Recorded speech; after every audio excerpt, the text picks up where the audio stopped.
हमारे चैनल को सब्सक्राइब करें और बेल आइकन पर क्लिक करके ऑल नोटिफिकेशन को सिलेक्ट कर लें ताकि आप देख पाए हमारे सारे वीडियोस सबसे पहले।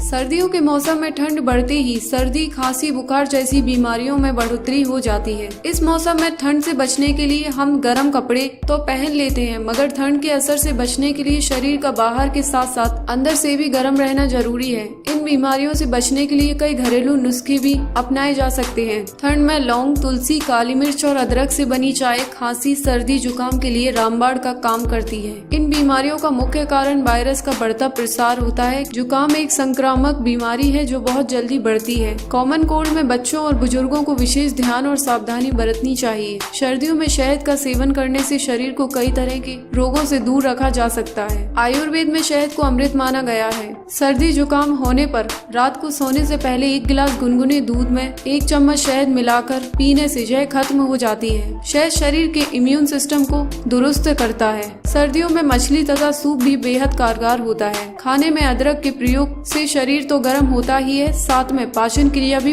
अच्छा होता है। आंवला और मूंगफली सर्दियों में फायदेमंद होता है। तिलों के तेल से मालिश भी हमें ठंड से बचाने का काम करती है। सर्दियों में मौसमी और संतरा खाने से बचना चाहिए। खजूर को गर्म दूध के साथ खाने पर भी सर्दी से राहत मिलती है। दोस्तों, आपको ये वीडियो कैसा लगा और आपका इस बारे में क्या विचार है, ये हमें नीचे दिए कमेंट बॉक्स में लिखकर जरूर बताएं। साथ ही इस वीडियो को लाइक करें जिससे हमें और वीडियोस बनाने के लिए मोटिवेशन मिलेगा।